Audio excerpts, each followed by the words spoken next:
Okay, so today we're going to be looking at technical drawings and actually how to do that, and I'm going to use this Hellenistic period cup to show you.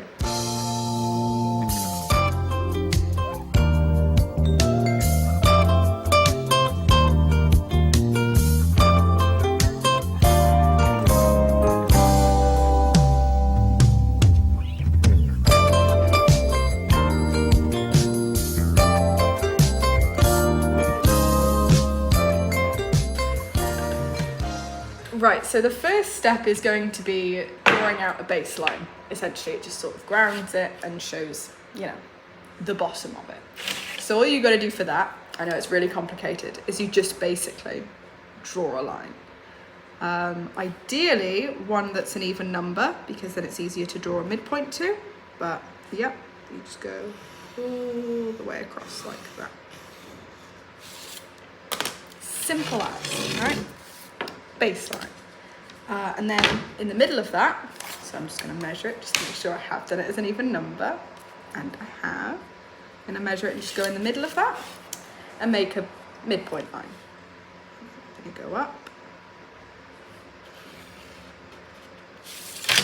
There we go. How beautiful. So next what we're going to do is we're going to measure the height, again, so we get the proportions right. This is essentially a ruler stuck to some marble or stone or something, so it's flat essentially, so I can measure vertical height without having to worry about trigonometry or anything stupid like that.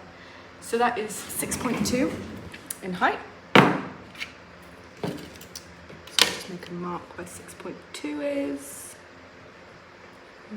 Base, something about there. And then I can draw a really faint line across.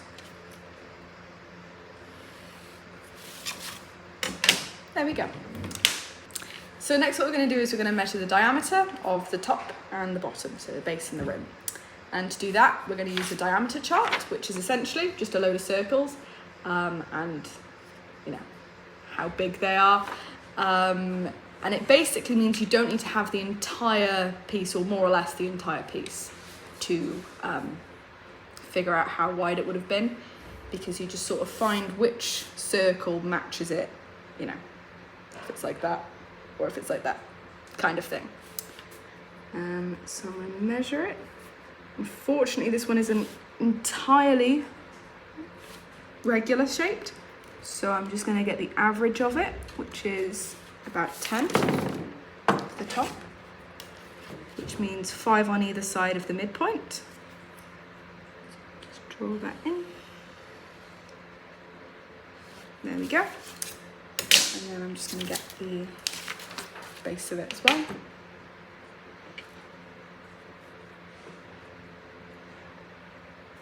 Which is about 5. Cool. So that's 2.5 on either side.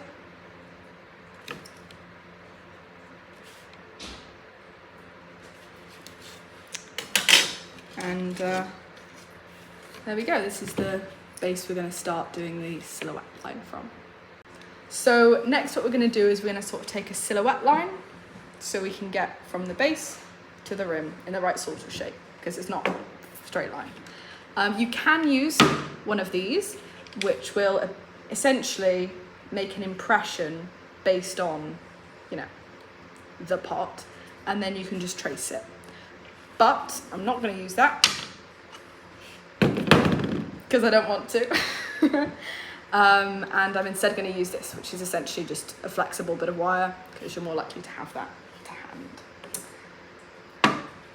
So what you have to do with it is you essentially just press it in around the pot to get all the curves and all that.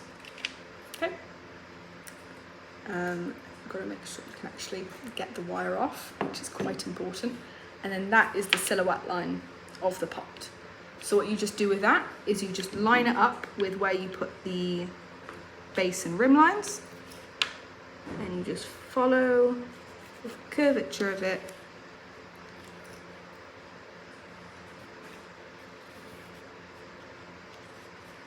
There you go, until you get that sort of shape.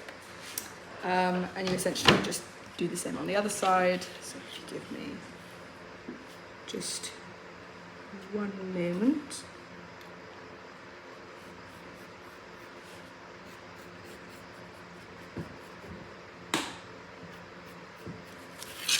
There we go. We've now got a rough outline of our pot. Okay, so now we've got our exterior. Great. And it's great if we've got a full cup, but unfortunately we're not always going to have that. So what we're going to do now is we're going to take the interior silhouette as well. So in case you don't have the full pot, you can kind of tell the thickness and the sort of ridges on the inside. Same concept though, very, very similar, just from the inside instead. And just push it into all the little crevices.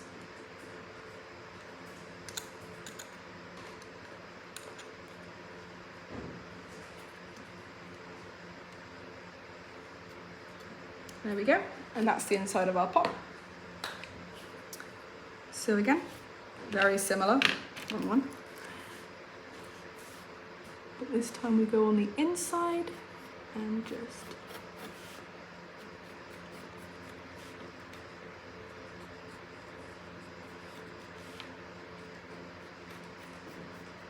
there we go. Now we only do one half of the inside because we still want to be able to see the exterior on the drawing. Right, so next what we're going to do, because we've got our general sketch, is we're going to make it look right and proper. So if we take a look at, for example, in here, just open it on a random page, see the sort of inside line is black, just to show that that's not visible normally, and to make it easier if you have just got that one sherd, you can sort of follow the ridge of it. So what we're going to do is we're just going to colour in, essentially, it's good fun, the inside bit that we've just drawn.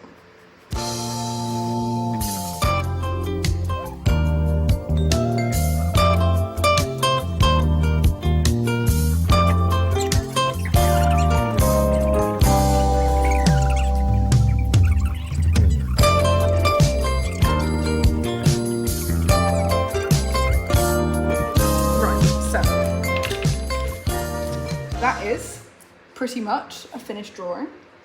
I would say these conical cups are very flat on the bottom, but not all cups are, so you might need to take an extra measurement of just underneath, and that would essentially just cut out by here. Yeah, so now it's on to decoration. Right, so next we're going to have to work on the decoration. There's really not that much on the inside, and just generally people tend to ignore it. So we're just going to do the outside sort of slip. So what we're going to do for that is we're going to measure about how high up. So it's about 5.5 centimetres up. So I'm just going to measure really quickly, 5.5 centimetres. And essentially just draw a light line across.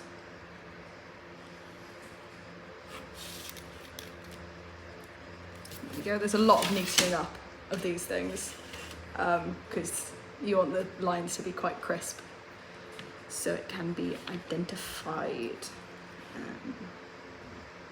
And then just because it's slightly isn't exactly horizontal, just going to try and reflect that.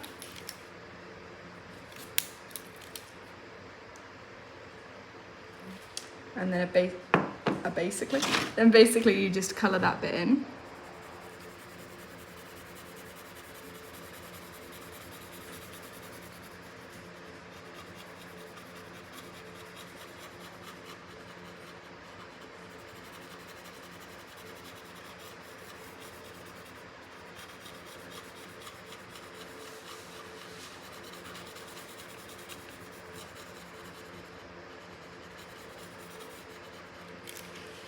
And then that is pretty much done, apart from there are some ridges, if you look really closely. on the outside, which basically shows how they were making it. And just for accuracy's sake, normally we include just a couple of little lines in order to, again, reflect and show accurately what the cup looks like, or the whatever you might be drawing. And then on the inside as well, let's just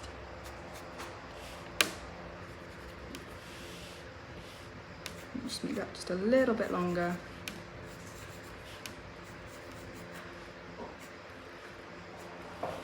And then